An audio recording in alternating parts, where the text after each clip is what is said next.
Y'all been seeing a bunch of Odell Beckham rumors? Let's talk about that. It's the Locked On Vikings podcast.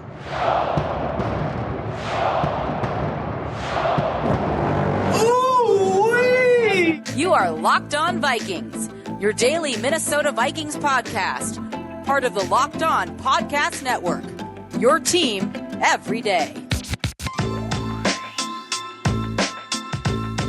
Welcome in, everybody. Welcome to another episode of the Locked On Vikings podcast, part of the Locked On Podcast Network, your team every day. As always, I'm your host, your pal, and the kid you copied off in math class. My name is Luke Braun. You can find me on Twitter at Luke Braun NFL. Show is on Twitter at Locked On Vikings. Today's episode of Locked On Vikings is presented by Prize Picks. Prize Picks is daily fantasy made easy. Pick 2 to 5 players, and if they score more or less than their Prize Picks projection, you can win up to 10 times your money on entry. First-time users can receive a 100% instant deposit match up to $100 with promo code Locked On. That's PrizePicks.com. Promo code Locked On. You can also find Locked On Vikings and all Locked On Minnesota podcasts, Wolves Wild, Locked On Minnesota Sports, etc. on Roku or Amazon Fire. If you have those, just download the Locked On Minnesota Sports app. Today is the bye week. Usually this is crossover Thursday. We'd be talking to, the Locked On host of the opposing team. Be talking to Locked On Cardinals this time next week. Instead, we can get a little abstract, right? We can sort of zoom out. We've talked a lot the last couple days about like where the Vikings are at. And I think we can kind of come to a reasonable conclusion that both optimistic and pessimistic people can agree to that, hey, the Vikings are in a great position being 5-1. Yeah, go 500 from here on out. You're in the playoffs. That's a great place to be. However, if they want to continue winning at the clip that they are winning, they do have to improve in this way, that way. We talked about it a lot. So one way to possibly improve is to add other players, right? And we're getting up to trade deadline season. I think the trade deadline's in early November. So we're starting to talk about that. We've got a couple teams having fire sales. Texans maybe getting rid of people. The Panthers are getting rid of people. And so, you kind of start to look at all the candy on it. It's like free agency. Ooh, everything is new and exciting. And what can we get? Of course, Odell Beckham is out there on the market. If you have seen people talking about Odell Beckham, the reasons for that are 100% speculative. It's all just kind of people trying to put 2 and 2 together. There is no report. There's no rumor. None of that. So if that's what you're looking for here, that, to my knowledge, does not exist. So that's not where we're at right now. However, it's an interesting enough idea worth discussing, right? For one, we got the Odell Beckham situation is currently, he tore his ACL 8 months ago. So we don't know where he's at with that. The team might know, medical staffs might understand, but publicly that information is not available. So we can't know where he is at with that. But I wouldn't be shocked if it took till past the trade deadline for Odell Beckham to come back and be ready to play with a team. Now, he has been very active on social media, talking about how he's been kind of cryptic, and I think he's just messing with people, sort of teasing what teams he's going to go to. Maybe the Bills, maybe the Chiefs. I think the Vikings are trying to play court him a little bit, like Vikings players are. Christian Darrisaw liked, I think, a jersey edit on Instagram is what it was, and other various social media activity of that caliber that if you really squint hard enough, it could be, oh, it's happening, but when it would happen is unclear. That's one thing. The other thing is, what about the money situation? Where the Vikings are at now, cap-wise, is pretty tight. They're pretty much up against it, and usually by the time you get to October of a season, nobody's just rolling in with a crap load of cap space. If you are, you're probably making a mistake, or you're rolling it over because you have a big quarterback extension to make next year or something like that. So we don't have that, but our competitors very often don't have a lot of cap space available either. So when you're joining a team in the middle of October, you're not exactly getting a $10 million, 5-year contract, at $10 million a year or something like that, right? Or $20 million a year is what it would be now for wide receivers. Goodness, the cap has exploded a lot. My brain still hasn't caught up. So you might look at that and say, all right, well, injured wide receiver, and he'd be expensive. Who knows what Odell Beckham would actually demand on the market? But even if he did sign with someone this year, kind of wouldn't matter. And who would sign a player just to like put them on IR? Might as well sign them in the middle of the season, only pay them for whatever weeks you actually get them, rather than dealing with guarantees and signing bonuses and stuff and having impacts on your cap that you don't necessarily have to have this year. So how do the Vikings do it? And that is the question that I think a lot of people are asking or implying is impossible. Now, here's the deal. Signing Odell, it would be super cool if you got Odell on the team. And my opinion on that is get him on however you get him on. If you have to eat a bunch of dead cap in 2025 to do it, like, okay, who cares? So, and that's the answer that I'll give is how do you do it? You're the heck out of the contract. You just give him, I don't know, let's say he wants 10 million just to make it an easy number. Say, okay, I'll give you 10 million and we will restructure a couple contracts. You can actually do a restructure of Brian O'Neill's contract. It's not as powerful as it would have been if you did it in like the summer because he's already gotten some game checks. But you can restructure some of his money over the life of the contract. I think you can make a little bit less than $3 million to do that. So let's say you make $2.5 million to do that. And again, we're keeping the numbers nice and easy. You make $2.5 million in cap space this year to do that. Then you sign Odell Beckham to a base salaried, which is like 1.035 mil or something like that, is like the minimum base salary you can have.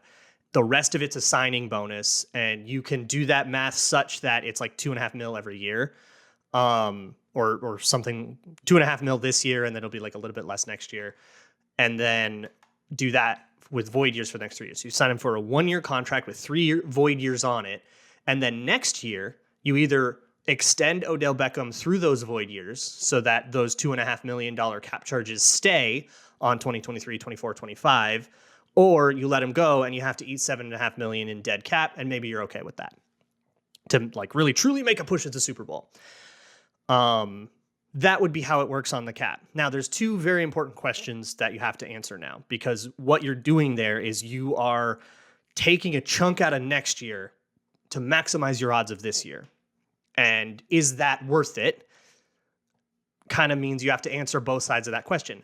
Does that turn the Vikings from a fraudulent 5-1 to a true 5-1 and a contender in the NFC? And B, does that destroy their odds of winning the Super Bowl next year? And are we just pouring all of our eggs into an already doomed basket anyways, right? Had a really long back and forth a couple days ago with somebody on Twitter about this. So it's kind of on my mind, and I think it makes for a good podcast topic. So that's kind of how we're going to approach this for the rest of it. But before any of that, let's talk a little bit about jewelry, whether you're looking to pop the question, if you have an anniversary or something to celebrate, or you just want to do something nice for that special someone. Blue Nile can make your celebrations even more memorable. Blue Nile has helped millions of couples create their perfect engagement ring. Their easy online tools let you choose the diamond shape, size, and clarity, as well as the setting style. Blue Nile's bench jewelers will then help you handcraft her perfect one-of-a-kind engagement ring. They have jewelry experts on hand 24/7 to make sure that you're doing the right things here and you're not making tacky choices. And you can shop stress-free with Blue Nile's 100% satisfaction guarantee. All orders are insured and shipped for free in discreet packaging, so you're not giving away what's in there. Make that moment sparkle with Blue Nile. Go to BlueNile.com and use code LOCKEDON to save $50 on your purchase of $500 or more. That's BLUENILE.com. Promo code LOCKEDON to save $50 on your purchase of $500 or more. BlueNile.com, code LOCKEDON. Thank you so much for making Locked On Vikings your first listen of the day. Make sure on Fridays you check out the Keys to Victory, where you can hear every Locked On host talk about their team's key to winning their upcoming game. And if you would like, you can check out my Patreon, patreon.com/LukeBraunNFL, if you would like some more in-depth and visually oriented content. You can find it on there. As for us, let's keep talking about this OBJ thing. And there's a more general conversation to be had about anybody at the trade deadline. Maybe Brandon Cooks is available, and it's kind of the same conversation. Making the money work is possible. There is always a way to do it. The question is always, is it worth that? And whether you're up against it in the cap, or whether you've got 10 million earmarked and set aside that you're planning on using next year to extend a quarterback, either way, you got to decide if it's worth sacrificing that for the player you're going to get. So let's say for the sake of argument that Odell Beckham is healthy and that we're not worrying about that. We'll fold that back into the calculus later. But what impact does Odell Beckham have on this 11 personnel team that already has 3 wide receivers that it likes a lot? And I think that's pretty substantial. If they were to find a way to acquire a player like Odell Beckham, I think that would have more impact than it seems on the whole. Because here's the deal. They aren't using 11 personnel because there's some secret to 11 personnel that's better. They're using 11 personnel because that's their best 5 dudes. Dalvin Cook, the 3 wide receivers, and I think mostly Irv Smith. Those are the best 5 skill players. CJ Ham and Johnny Munt fold in as much as is appropriate for them to fold in. But like, they're not going to be a fullback using team that once CJ Ham is gone. If they don't re-sign CJ Ham at the end of his contract, they're not going to go get a new fullback and say, well, we're a fullback team. We need a fullback for that. No, they're using him because he's good at being a fullback and that those things work. So to apply that context to Odell Beckham, if they have Odell Beckham and they have 4 wide receivers that they love a lot, I am sorry, Irv Smith, you are off the field a little more. And you'll still use Smith and Munt and Ham, and you'll just have a different rotation. You'll just use more 10 personnel, more 4 wide receiver stuff. And I think right now, one of the main problems on the Vikings offense, after they keep screwing up their communications, like that was the main problem for me with Miami is outside of Miami just kind of did something they weren't ready for, and that'll happen. Was that they just like busted a bunch of protections. They needed to work their communications out on the sideline, and then they did, and then they got better. You could actually kind of see in real time the impact that shoring up communications can have. And you go from a team that goes 3 and out every time to a team that scores twice in 3 drives. That mattered a lot. I actually wrote a whole article on that at Zone Coverage, if you want to go check that out. But next biggest impact, if you will, that is currently holding the Vikings back from being universally regarded as a true contender. I mean, if you look at power rankings right now, the top 3 teams are all in some order: Bills, Chiefs, Eagles. And then the next like 15 teams always includes the Vikings, but they are in absolutely bizarre orders. We have absolutely no idea who is good beyond that. And the Vikings are in that next tier of teams. And that next tier of teams is just a big glut of a bunch of kind of weird teams that are either like the Vikings and Giants that are 5-1, but do you believe in them? Or a team like the Packers, it's 3-3 and they were supposed to be better. And then, teams like the Bengals and the Cowboys that are somewhere in there. All of those teams are trying to find a way to take that next step to go say, hey, we actually belong with the Bills and Eagles right now. If you are the Vikings, I think the way to do that is to find ways to better punish defenses who sell out to stop Justin Jefferson, because their worst offensive performances so far have been, you can bracket, get a safety on the top of Justin Jefferson, so he's doubled all the time, and then one-on-one everybody, mug Adam Thielen a lot and try to get away with defensive holding, and you just kind of do enough. They just won't ever see or call all of them, and you just play a really physical game on Adam Thielen, and you can kind of take away a lot of deep stuff, and then you end up getting either check down Kirk or Kirk getting sacked a lot, or you can just sort of cause the offense to retract into itself. If you add Odell Beckham to that mix, that strategy is no longer viable, assuming that he comes back healthy and that there's not a problem there, which is a risk and something that you'd have to pay attention to. But assuming that you get Odell Beckham, the Odell Beckham we know and like, that goes away.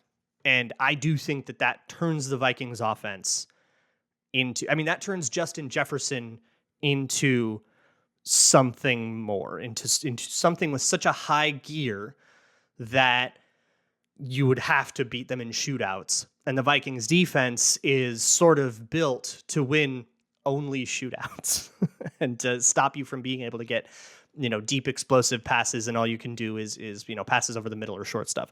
That umbrella coverage is pairs real well with a high flying offense. What defense doesn't, but you get what I mean.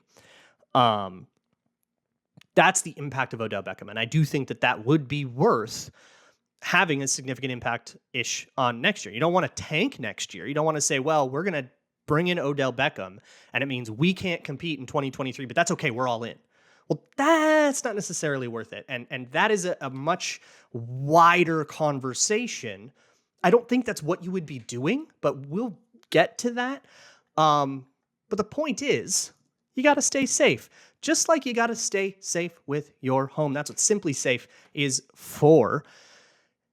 They have cutting-edge technology powered by 24/7 professional monitoring agents who always have your back. So you always know your home is safe. Their agents will call you the moment a threat is detected and dispatch police or first responders, whatever's appropriate, even if you're not home or can't be reached. They blanket your home in 24/7 protection, and they have advanced sensors for every room. So you're not going to have a raccoon walk by and set off the whole thing and have a whole deal. It will only alert you when a threat is real because of the advanced tools that they have. They can tell that, and they even have hazard sensors that can detect fires, floods, and other threats to your home. So customize the perfect system for your home and your situation in just a few minutes at simplisafe.com/lockedonnfl. You can save 20% on your SimpliSafe security system when you sign up for an interactive monitoring plan and get your first month free. Visit safe.com/lockedonnfl. There is no safe like SimpliSafe.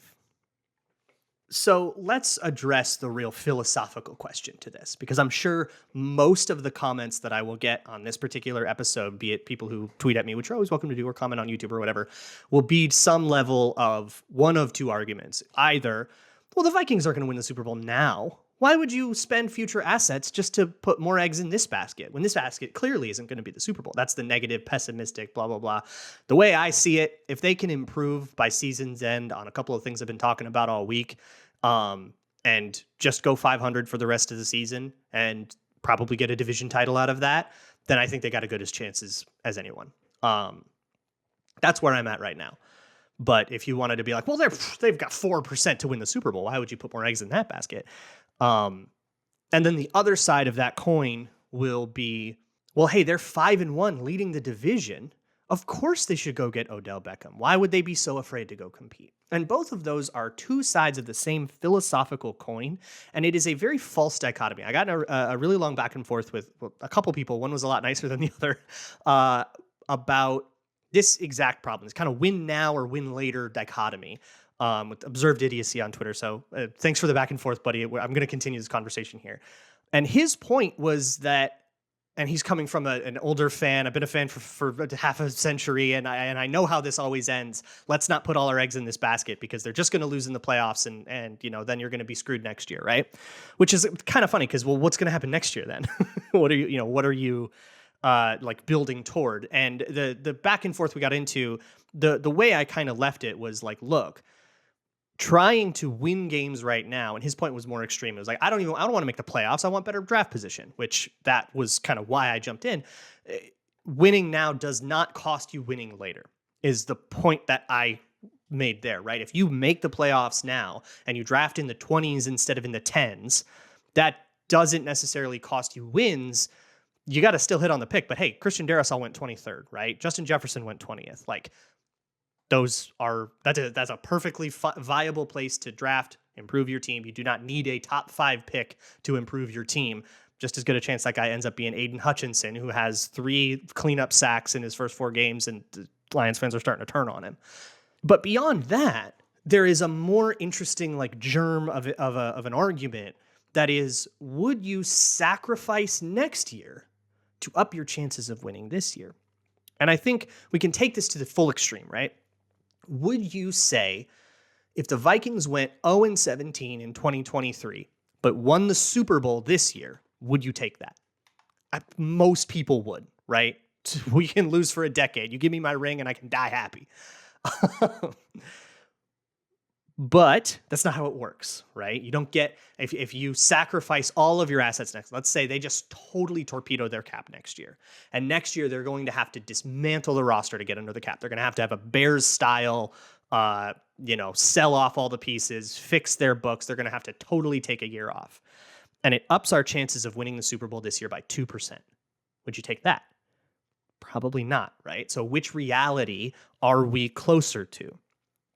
And one of the ways that I put this is like, if you make the playoffs, your odds are almost always going to be higher than a top 10 team's odds are before the season. If you have a top 10 team, you're like plus 1,500 to win the Super Bowl in the betting odds. 15 to 1 is a way to think of that.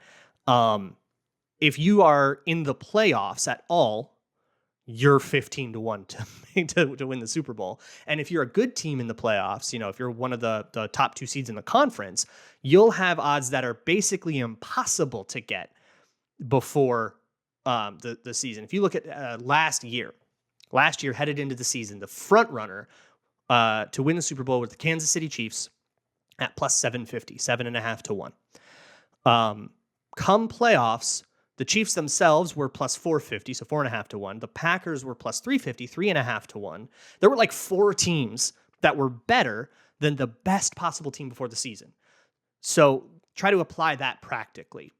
If you remove yourself from the playoffs and maximize your odds of winning, let's say that, man, what if they just packed it in this year? They went 5-12. They just said, we're going to lose all of these on purpose because we want draft picks instead. And we know this team isn't going to make the Super Bowl. What if they listened to that, that shock jock kind of pessimism? And they said, okay, you're right. We're not going to win the Super Bowl. Let's not try to anymore. And let's maximize next year. We're going to go 5-12, probably gets you 8th-ish in the draft. Maybe better, maybe 5th-ish in the draft. And let's say that top 5 draft pick is enough, and it never is, but I'm being as charitable as possible. That top 5 pick makes you the front runner going into next year's Super Bowl. A 5-12 team to a front runner, a thing that absolutely happens all the time. You still are probably at worse odds to win the Super Bowl than if the Vikings just played out the rest of the season as they are, won 11 games, and entered the NFC as the 3 seed. Like, you didn't do it better. You just picked a different year and made the road for yourself longer. And beyond all of that, and so that's why I think in the dichotomy, win what's in front of you, right? And in the NFL, nobody thinks that kind of thing. They're thinking right now, everybody in the Vikings is focused on whatever buy project they have, and then afterwards, they'll be focused on the Arizona Cardinals. They are just going to try to win what's in front of them. And then next year, they'll have whatever cap problems they'll have. They have whatever roster holes they have, and they have an offseason to address them. And they're just going to kind of keep going and plodding along the way that every team goes and plods along. This is how the NFL works. So I don't think that that's really a dichotomy that anybody thinks about.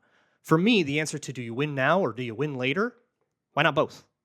Really, why not both? Why can't you win now and win later? What is stopping you from being a good team now and then keeping as much of that together as possible and improving pieces where it has to, and then winning even more later? What's stopping you? What's the problem?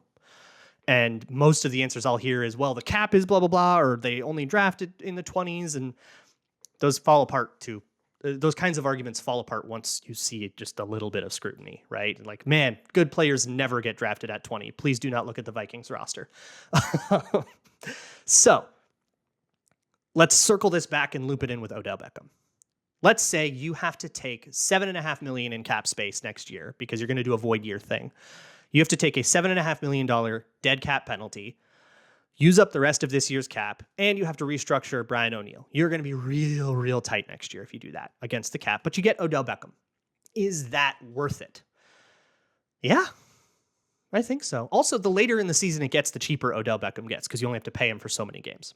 So this is probably way more than it would actually cost. It's probably more like $2-3 million next year. And then they'll have to like restructure some contracts to make it work. So yeah, it's totally worth it. Absolutely. Will he come to the Minnesota Vikings? He probably wants to come to a contender. So when he's healthy, are we still one? Maybe, right? Possible. It's actually probable. They're probably going to be favored in more games than not going into that. So sure, right? But taking a little bit of a cap hit next year is a pretty solvable problem. And so presenting yourself with a solvable problem later to get what I think would be a pretty big impact now, just because of the way defenses are approaching the Vikings, it just like solves that, I think would be absolutely worth it. Will this happen? I don't know. There's a bunch of like LSU connections, right? And you want to like, there's people posting pictures of Justin Jefferson in the like free Odell shirt last year when he was trying to get traded from the Browns. Odell has known Justin Jefferson since he was a kid because he played with an elder Jefferson at LSU. So there is that connection, and there's Patrick Peterson connection, right? There's actually a lot of LSU connections. I mean, we're the gritty team, right? So it's plausible. I've seen no rumors so far, and I don't think Odell is all that close to coming back. I think he's just having some fun on social media and drumming up interest for himself. It's actually probably good business to be tweeting about yourself right now and tweeting out eyeball emojis and hey, everybody, look how excited your fan base got when they thought maybe I would sign with you. Maybe you should come pay me, right? Like, that's negotiating. But I do think it's going to be a while before he's truly ready to play. He's 8 months off of an ACL, and he's a 2015 draft pick? He ain't no spring chicken. But I still think, going over the calculus of it, high likelihood that this would be worth it, assuming the numbers bear out the way I think they would. But if the Vikings do make a move like that, or a trade for Brandon Cooks or whatever, if they do anything at the deadline, my kind of rule of thumb is I will evaluate that when it happens, because I don't know what it will cost. So let's evaluate that when we know all the information about what the actual cost-benefit analysis was. If we're guessing and plugging in variables with guessed numbers, we can kind of warp it to be as good or bad feeling as we want. So that's kind of where I'm at. But in general, the idea of sacrificing a little next year to win a little more this year is at best 1-to-1. You could take 3% off of next year and put it onto this year, right? Because if you take $3 million off of next year, well, that $3 million could be worth a $3 million player in the middle of the season, right? Or some equivalent. And I don't think that the Vikings' odds to win the Super Bowl are necessarily, like, you're not saying, all right, 2024 is our year. Let's put everything into that and just try to win then. That's how you get the 2009 Vikings and the 2010 collapse, right? And then 2011. Like, that's how you destroy a franchise with one chance, and you better hope they don't get a bunch of bad calls in the NFC Championship. But I digress. I've ranted enough on this. I will talk to you all tomorrow. I think we're still going to do bold predictions, maybe some prop bets and Grambles and You Betcha. We'll just not do it Vikings. We'll just give me bold predictions on anything. I'll put out a call for that on Thursday sometime. So it should be while you're listening to this. You can find it on my Twitter page, Luke Braun NFL. Show's on Twitter at Locked On Vikings. I'll see y'all tomorrow. And as always, Skol.